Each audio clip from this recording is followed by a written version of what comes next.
Hello, it is now Friday, June 9th. This has been a very surreal journey for me. Um,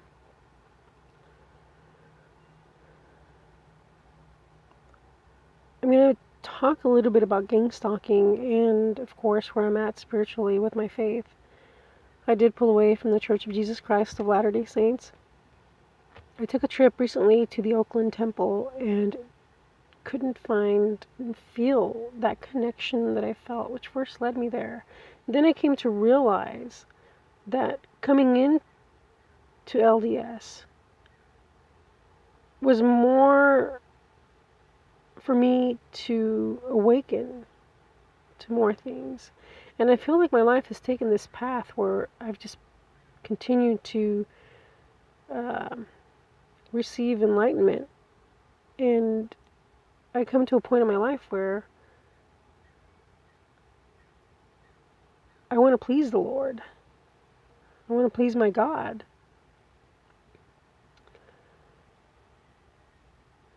So, in leaving the temple, because I didn't feel well, and it just, I just couldn't connect anymore. I prayed on it. And through prayer, I studied scripture and I opened my Bible to 1 Timothy in the first chapter. It focuses on not teaching another doctrine. Now, I'm not saying that the Book of Mormon is another doctrine, but it is another testament. The more I studied scripture in the New King James Version Bible, the more I realized that was all I need. And it connected me back to my Catholic faith and upbringing. Also, in Timothy, in scripture, in the first chapter, it says that not to give heed to fables or endless genealogies, which causes disputes, rather than godly edification, which is in faith. And that was it. It was like a light bulb turned on. Now, LDS does focus a lot on ancestry. So, I thanked God for that illumination, and I went on my way. I met with a Catholic priest recently. I got to share with him how I felt, how looking back at my spiritual journey, it all ties back to Catholicism.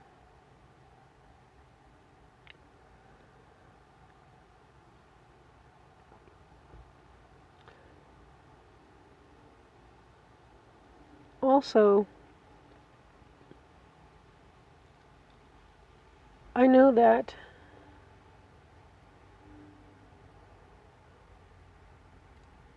if I focus more on the laws, there are laws that God, through his prophets, biblical prophets,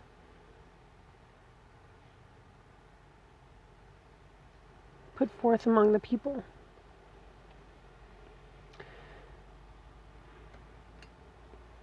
I think that studying those laws is good.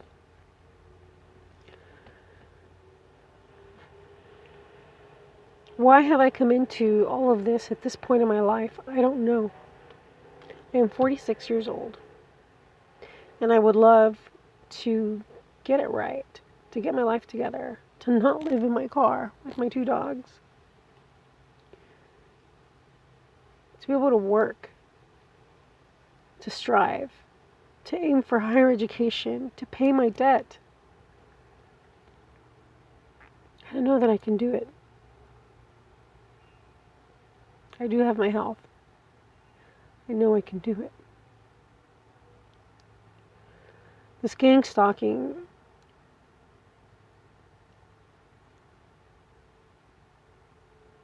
is real. I don't know if it's because I submitted an 80-page affidavit to the FBI a couple years ago when I got involved with the group Anonymous, believing that we have all this freedom. I'm an American and I love my country, but I came to realize that you really have to be careful with what you say, what you write, which is why when I wrote a blog titled Taking Back a Nation, after studying and studying, I come to realize that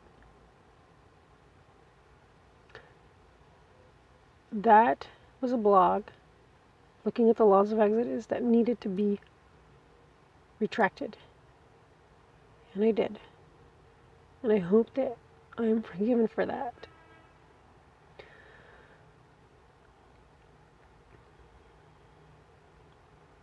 I got involved after Anonymous. They connected me to, and I'm going to say they because I don't want to name people, to Citizens Action Network. And then my handlers, okay, quote unquote handlers, Citizens Action Network.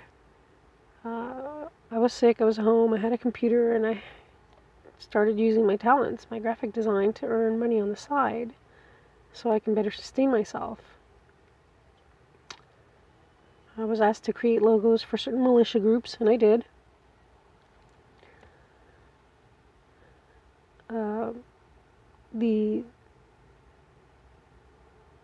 The person that paid me, he was a representative, so he said, of UMAC, United American Militia Advisory Council.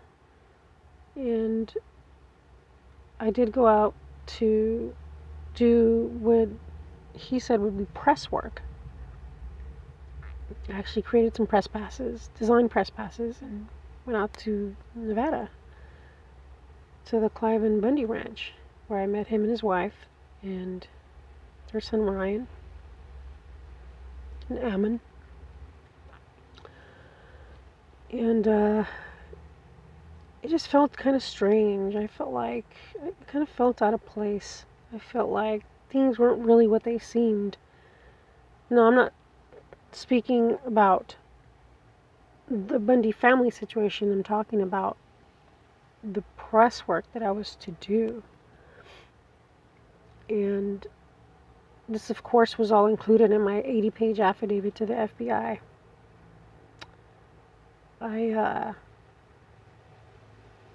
I noticed how Stuart Rhodes of the Oath Keepers, his character was being scrutinized.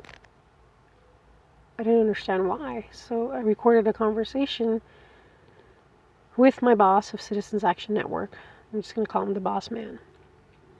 And he started calling him a pedophile. And it's not like he witnessed anything, so I hope that Stuart Rhodes is still around, that he's still alive. It just got a little too intense for me, so I pulled away. I pulled out of everything. And then I met this guy in Bakersfield who connected me to the Faith in Action movement, because I do believe in God, in Jesus Christ. And through Faith in Action and the representatives connected to PICO, which is People Organizing Communities, I can't exactly remember what PICO stands for, but PICO and Faith in Action were connected. So I ended up going to Sacramento to lobby legislation on police reform. And during this time, I was already being gang stalked. And I just, again, it didn't feel right. So I just completely pulled out. So, are there 3%ers that are genuinely good people? Yes, I believe there are. Are there Oath Keepers that are genuinely good people? Yes, I believe there are. Are there people that are involved in PICO and Faith in Action that are genuinely good people? And assemblymen and women that are genuinely good people? People that lobby legislation that are genuinely good people? Yes, I believe there are. But I just it wasn't for me, so I pulled away. And I got involved, because I do have a big heart to help people. I wanted to get involved with helping people, so I got involved with Operation Feed the Homeless. There I go, getting involved. Shouldn't have gotten involved.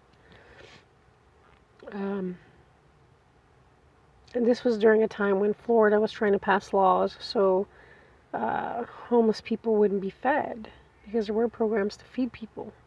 There was a gentleman down there, an older man, who was involved in Florida with his community, and he would feed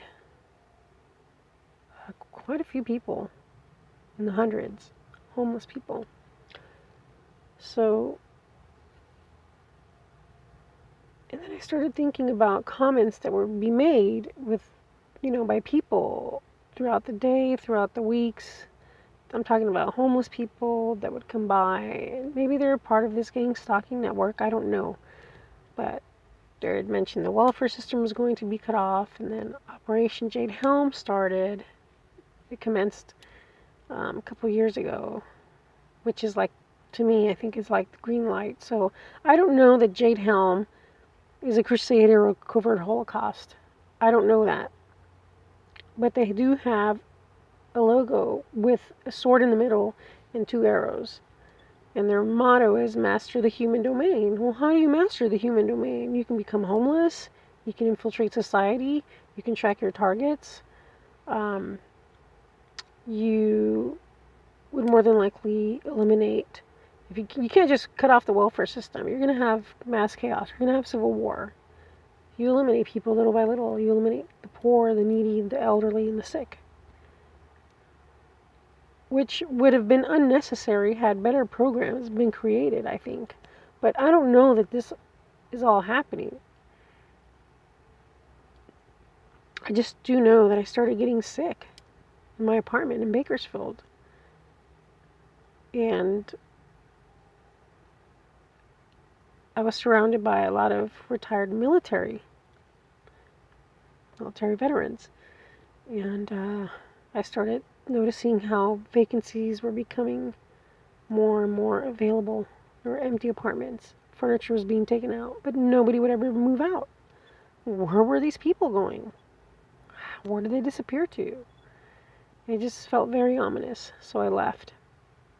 And I started paying attention. There's more unmarked vans with back windows only, covered vans, older style vans, and with skulls, stickers of skulls, and I just, maybe it was just me being paranoid. But, I remember comments being made at the grocery store where I worked at doing security. Could these people have mastered the human domain? Could they have used Obama phones to track and eliminate people? I don't know. Whatever's going on doesn't feel right. Am I being set up for an event? Is that why I'm being stalked? Is that why I see people giving hand signals? There's certain hand signals that they use when they're stalking you. When they're stalking me. I've noticed this. In vehicles, sometimes. And the majority are retired military veterans. Why? Why? I'm innocent. Perhaps my character was completely demolished.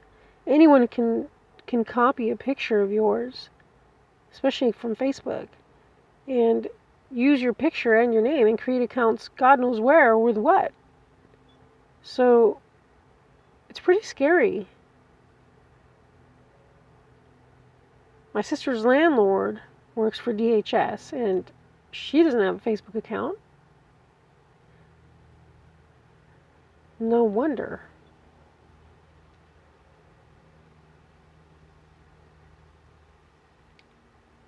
I think if you really want to protect your privacy, you don't tap into social media.